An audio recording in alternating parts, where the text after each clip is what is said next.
உங்களுக்கு ஏன் தெரியும்? யுஎஸ் வந்து அணுகுண்ட ஹிரோஷிமா, நாகாசாக்கி ஜப்பான் மேல போட்டாங்க. அதே மாரி அணுகுண்ட ஸ்பெயின் மேலயும் கிரீன்லாந்து போட்ட கதை உங்களுக்கு தெரியுமா? கோல்டு வார் அதாவது பனிப்போர் வந்து யுஎஸ்ஆர் மேல உச்சக்கட்டத்த எட்டிட்டு இருந்துச்சு 1960கள்ல. அந்நேரம் பார்த்தீங்கன்னா வந்து எந்நேரம் வேணா யார வேணா தாக்கலாம் அப்படின்ட்டு ஒரு பெரிய பரபரப்பு இருந்துச்சு.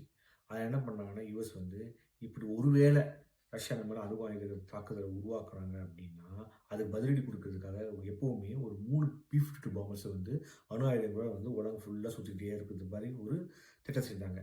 இது பறந்துட்டு இருக்க அந்த பி-52 பாம்பர்ஸ்க்கு வந்து பெட்ரோல் தீர்ந்துச்சு அப்படின்னா வந்து, அதுக்கு நேராவே ஏர்லயே வந்து ஏர் டு ஏர் பெட்ரோல் வந்து ரீஃபில் பண்ற மாரியும் சிஸ்டத்த கிரியேட் பண்ணியிருந்தாங்க. இந்த 3 ஃபிளைட் வந்து ஒவ்வொன்னும் ஒவ்வொரு பூமியில ஒவ்வொரு பகுதிகளுக்கு பறந்துருந்துச்சு. அதுல முக்கியம் பார்த்தீங்கன்னா வந்து கிரீன்லாந்து மேல பறக்கிறதுக்கு ஒரு ஃபிளைட்டையும், அதே மாதிரி மெரிடியன் மேல பறக்கிறதுக்கு ஒரு பி-50 பாம்பரையும் வந்து யுஎஸ் வச்சிருந்தாங்க.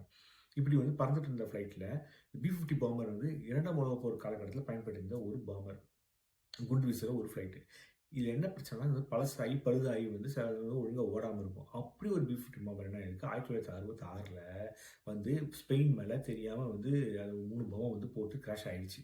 இந்த 3 பாம்பு வந்து என்ன ஆயிடுச்சுன்னா, ஒண்ணு தண்ணிக்குள்ள விழுந்துச்சு. மிச்சம் வந்து ஊர்ல ஒரு வில்லேஜ்ல வந்து அது வந்து வெடிக்கல. ஆனா கன்டாமினேஷன் கிரியேட் பண்ணுச்சு. அதனால என்ன பண்றாங்க, யுஎஸ் வந்து ஸ்பெயின் கவர்ன்மெண்ட் சொல்லிச்சு, யுஎஸ் தான் அது காரணம். அவங்க தான் வந்து சரி செஞ்சோனே, யுஎஸ் கவர்ன்மெண்ட் ஆட்கள அனுப்பி அந்த ஊருக்கு மண்ணெல்லாம் அள்ளிட்டு, கன்டாமினேஷன ஃபுல்லா கண்டெயின் பண்ணி, அதுக்கு பாம்பு எடுத்துட்டு போயிட்டு மிச்சம் இருக்கிற இடத்துல நல்லா யுஎஸ் நல்ல மண்ணை வந்து போட்டு அதை சரி பண்ணிட்டாங்க. இது வந்து ஒரு பிரச்சனை முடிஞ்சிடும் பார்த்தா ஸ்பெயின் கவர்மெண்ட் சொல்லிச்சு இனிமேல் எந்த ஒரு பி-50 பாம்பரும் ஸ்பெயினோட ஏர்ஸ்பேஸ்க்குள்ள வரக்கூடாதுன்னு சொல்லிட்டாங்க.